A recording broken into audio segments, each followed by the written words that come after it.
Hello guys, welcome back on the channel with Fabrizio Romano. Always a pleasure to talk about transfers with you, and remember guys, subscribe on my channel so we can be updated together on every transfer market news I have. We are in the last month of this window, so it will be so good to be always in touch. And today it's time to talk about Harry Kane, because we woke up today with the strong and biggest news of the week, maybe, because Harry Kane was not at training ground for Tottenham. He was expecting to come back today after his holidays, after the Euros till the final, Wembley with England. So he was expecting today to be part of the training again with Tottenham. Nuno was expecting for him, the board were expecting for him, so they were all ready to have Harry Kane back to talk directly with him about the situation, the new era of the club.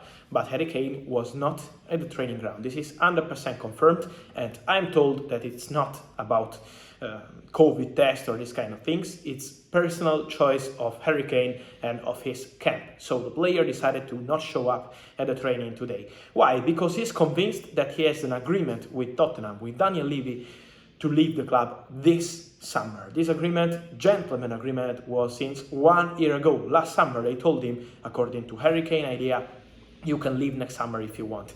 Now the situation seems different, because also after this decision of Harry Kane of not showing up at training, what I'm told is that Tottenham are still on the same position. They want Harry Kane to stay. Daniel Levy is working for this, and the same for Fabio Paratici, new director of football, the same for Nuno, who wants to talk directly with the player to convince him. But now the situation is really tense between Harry Kane and Daniel Levy and the club and Tottenham in general. So Tottenham are still convinced that they will end up this summer with Harry Kane as part of their team. But the player wants to go. He wants to force his move. At the moment, Manchester United are not in the race. I see many Manchester United fans asking me, but they are not in the race. Clubs from abroad are not in the race. No Juventus, no Spanish clubs as of today. Only English clubs involved, and Manchester City in particular, because they made a bid 1 month ago, more than 1 month ago, offering around £100 million for Harry Kane, also available to discuss about players as part of the negotiation.